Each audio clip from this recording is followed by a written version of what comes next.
This was a couple of weeks ago, May 13th, I think it was. May 13th or May 14th. I think it was May 13th. Yes, May 13th. It was a Tuesday. And I'm on my way to work. No, actually, let's go back to May 11th, Mother's Day. I'm at church. I'm on the organ. I'm playing. Everything is kind of, doing what it's doing, doing my thing.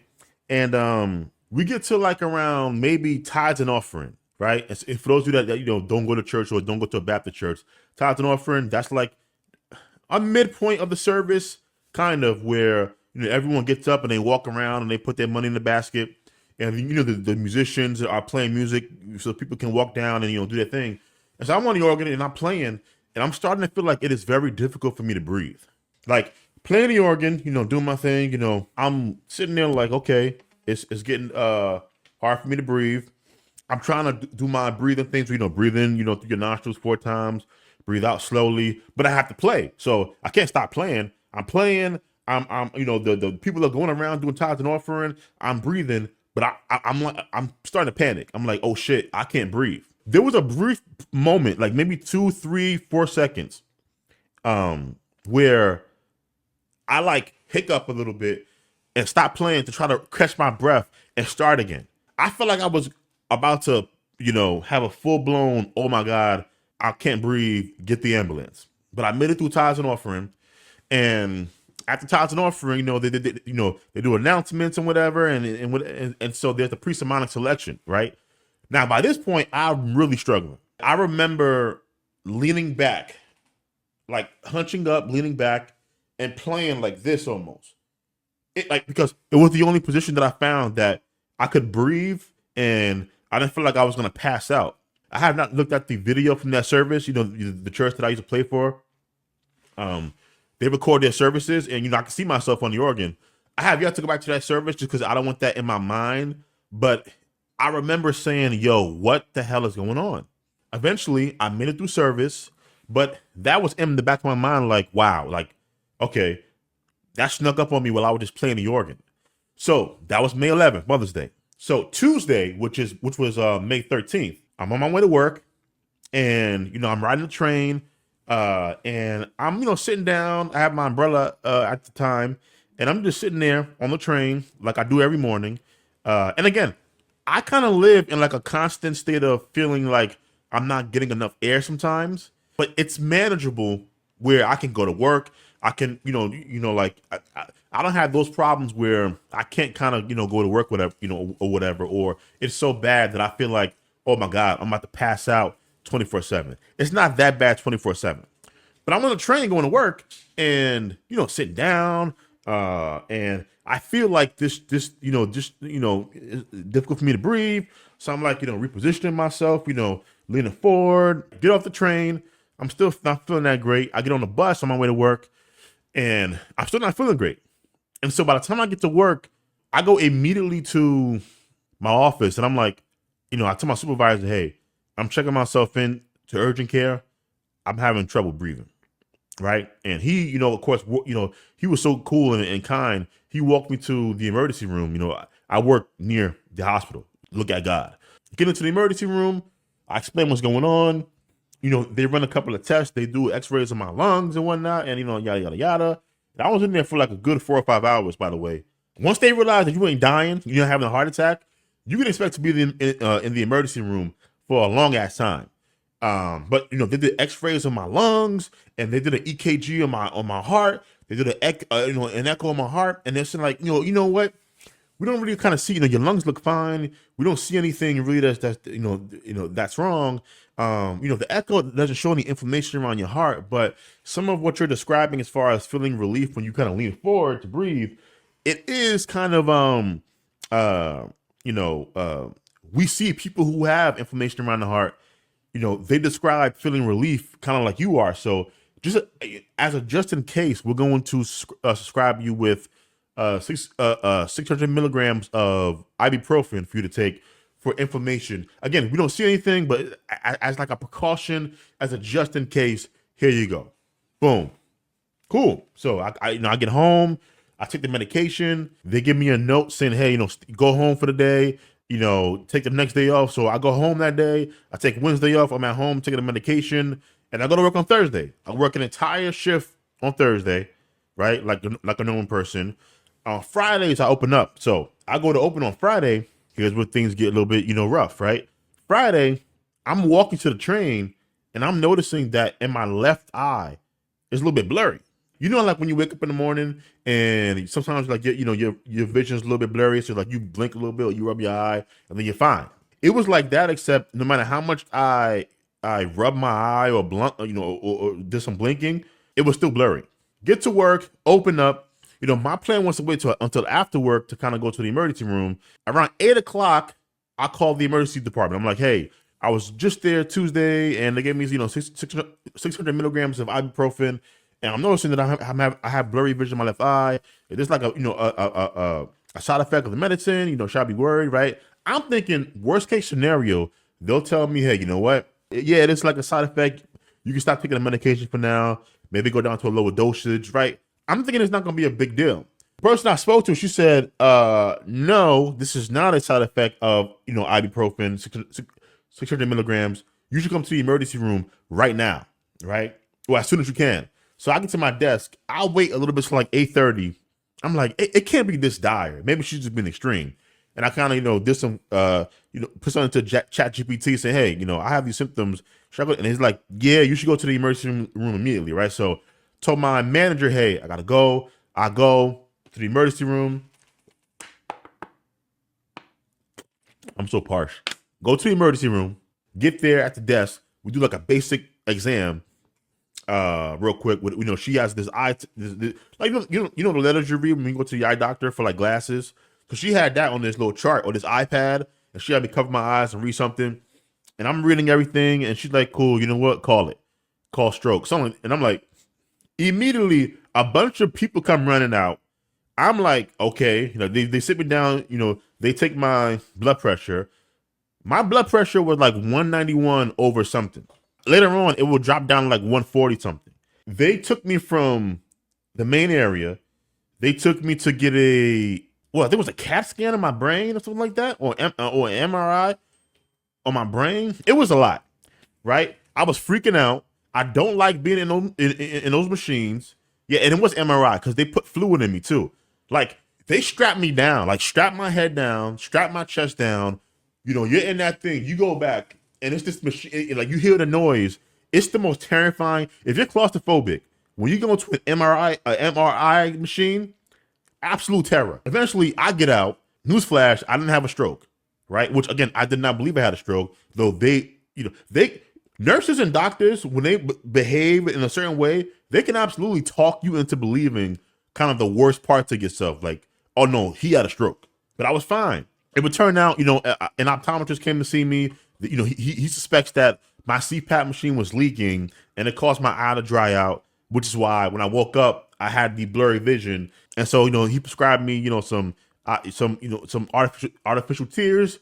I use that every night before I go to bed. I put the tears into my eyes, and for the most part, I've been fine since. But it freaked me out, and so Saturday I woke up and I started feeling. I don't know if it was heart palpitations because it didn't feel like heart palpitations. I've had heart palpitations before. This didn't feel like heart palpitations. What I ended up having was kind of like the feeling of kind of like a muscle twitch or a spasm, inside of my body, one of my organs or whatever, and it freaked me out. I told, we usually had choir rehearsal at the time, and I kind of text everybody and say, hey, just let you know, I'm not coming to rehearsal, and I'm not coming to church tomorrow. Do what you will, try to get through this rehearsal, and I'm so sorry, I'll try to make the next one. And, that entire morning, I felt horrible. Absolutely horrible. It wasn't until a couple of days ago that I realized that the twitchy feeling that I had inside is gone. I don't feel that way anymore.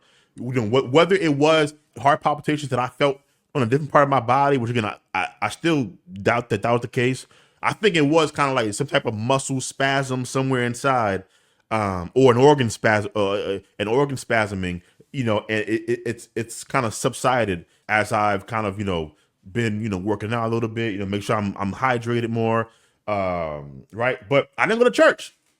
I don't miss Sundays as a musician. As a church musician, I am always at church as, like I'm there, as a dedicated musician. Hey, this is what I do. People are counting on me. I don't miss church. That's not me. I don't miss church. That's how bad I was feeling. Monday I had work. Monday I had work, but before work I had an appointment with an optometrist, and so at like 10:15 in the morning. So get up, get ready. I go to work. No, go to the optometrist. Get to the optometrist's office. I check in, and she's like, "Hey, well, you know what? It might be a little bit of a a wait time, but just wait here in the waiting room." So I sit down in the waiting room, right? And I'm sitting there, and first of all, it is packed in this waiting room. I mean, this one lady, she had like 4 or 5 children with her, all children like being rowdy and like rumbly. I'm sitting there. I made it maybe 10 minutes, maybe 15 minutes, and then I was like, I can't take this no more. I get up. I go to the front desk person. I say, hey, I have an emergency. I kind of can't be here right now, and I run out. Right, run out the office, and I run to like Central Park. My job is right by Central Park. And I called my father on the phone, and I just had like a complete mental breakdown, telling him I'm tired of this. I feel horrible. I'm so anxious. I'm afraid. Like I could feel the anxiety in my body like, all the time. Like the fear in my body, all the time. Like it's not like me being afraid of things. It's like the physical sensations that I have. The constant short of breath, the like this butterfly feeling at all times right here in my chest, my stomach, and I was like, I don't want to live like this anymore. Like I'm done. Like no more. I don't want to, continue going on. I don't want to continue living really. Right. That's how I felt. That's what I told my pops. And I look like a crazy person too. I got so mad eventually I got hung up the phone and I kind of ran down, into the Central Park until I got to like a bench where I could just like, sit there and just like decompress, let the sun fall on me and me take it easy for a little bit. He called me back and he was like, hey, just come home and let's talk about it and let's try to work through this, and I eventually did go home, of course, where he kind of talked me into, hey, maybe it's time that you actually, take your mental health serious and you go see a psychiatrist, right? And I did. And they started me on Lexapro, which is a anxiety medication, is a SSRI. I take it once a day in the morning. And I've been on Lexapro now for like a week, some change, taking the medication. I'm supposed to meet with my psychiatrist again at the end of the month, not the end of the month. In like the next 2 weeks, I'm supposed to meet with him again. And I haven't worked for like the past 2 weeks, 3 weeks. And it's scary not working because, again, bills don't stop needing to be paid. I still have bills. Now, I happen to luck up where I was in a pretty good position and, I pay my rent already. So my rent's already paid and I have enough money, I think, to kind of get me through, the next 2 weeks when I'm still off of work and I'm not making any money. But I do think this break was needed for me to kind of recalibrate and to kind of take ownership over my mental health. Truth of the matter is, I haven't taken my health seriously, physical and mental health, for quite some time. Should have taken my mental health seriously after I got jumped going through the park. Didn't do it. Should have taken my mental health seriously when I gained all of this weight. I'm 300 pounds now. I'm 6'1". I don't got no muscles. It's all fat. All here. You can't see it, but it's all, you can see the man titties, right? You can see the man boobs, but the fat, the gut that I have, yeah. I should have got mental health when I put on all of that weight after my back injury, which sent me into like a deep depression. Didn't do it. My situation is 100% self-inflicted. So this is not like a woe is me.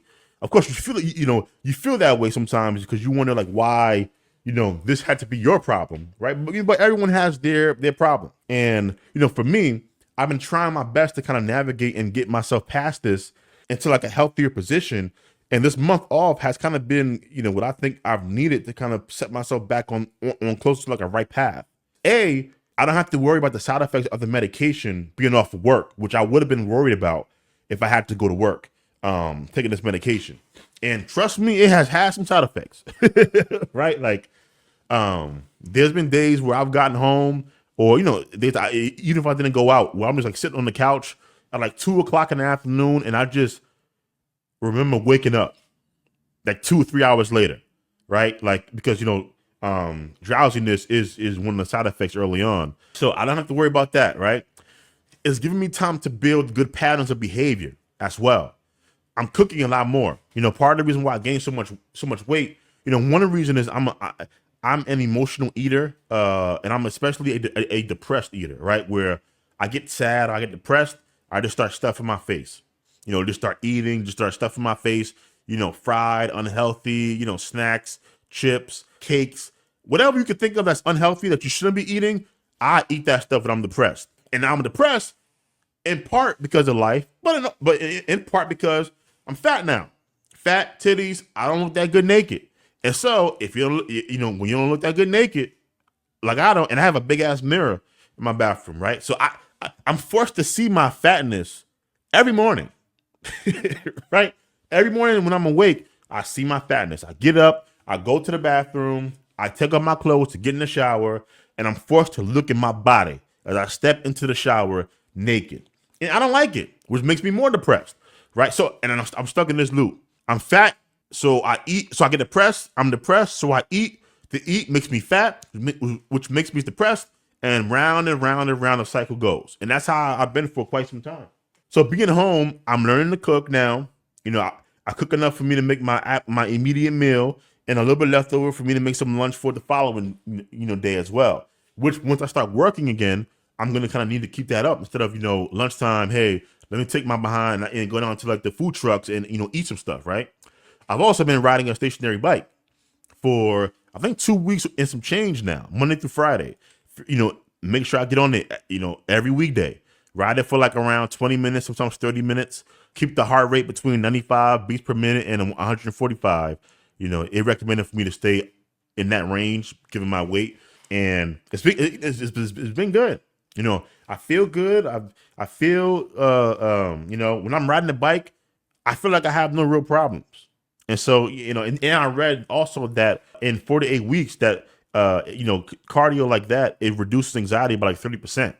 In fact, people who use cardio and CBT, it has kind of the same impact as medications for anxiety as well. So, I haven't started the CBT yet, but I'm hoping that, as I, continue riding the bike, maybe the Lexapro medication kicks in. And then if I can learn some of the cognitive behavioral techniques to kind of retrain my mind, I can kind of get off the medication and be a much more healthier person. And then like long term, I think if I just drop the excess weight, the excess fat that I have, I'll feel lighter, I'll feel better. I feel better about the way that I look, my self-image. There's no downside as far from what I can see, from this kind of path that I'm walking down. And so that's kind of been my what I've been doing for the past couple of weeks. I'm taking as much advantage of it as I can. Going to the doctor, taking care of the other things, right? One of the things that when you have like, physical symptoms of anxiety that they recommend is, hey, go to the actual doctors and make sure it's not something physical, right? So I've been to the cardiologist, done the echo, knocked that out, right? Went to a pulmonologist on Monday, right? Today I did the pulmonary test that sitting down and having them, do the exam and everything, right? I get my results in a week. And so I'll find out from there, okay, you were able to kind of, X, Y, and Z, blah, blah, blah, blah, right? And so I might knock that down as well. Right. So, just making sure, I get blood work on Friday, testing for, thyroid and, hormonal stuff and, some vitamin, make sure I'm not deficient in certain things. All of these things impact, levels of anxiety, levels of stress. And so I'm doing all of this stuff, knock that out of the park. And if I'm able to kind of exclude these things, all I'm really left with now is, okay, anxiety. And so it'll help me feel safe, feel good when I kind of clear all of these physical hurdles, these physical things. And I feel much more comfortable saying, hey, when I feel these physical symptoms, I know it's nothing physically wrong with me because I've been to these doctors, these specialists. I've had the test, the echo, right? And doctors are one thing, tests are better. I trust tests more than I trust doctors, being just quite honest with you. No disrespect to the doctors out there. It just, a test is for the most part, it's kind of this is the test. He passed the test or he failed the test. This is an echo. We see his heart, right? I trust that more than I trust doctors. Some of y'all, just, being honest, you're not really, not really that good. It is what it is. So yeah, all in all, here to say that, I'm hoping that this is kind of the beginning of me becoming who I used to be. I used to be a funny dude, man. I used to be a funny dude, used to have a lot of like energy to do certain things, and have a lot of ideas. And anxiety kind of just like robbed me of the joy, the happiness, right? It makes you not want to leave the house. At least for me, not want to leave the house, not want to really do anything, not want to invite people to your house. You don't want to hang out with your friends. You don't want to go out because you don't know how you'll respond to things, and it sucks. It sucks. It sucks. So again, I'm hoping that I'm on the proper path to healing, to taking care of myself, to all of that good stuff.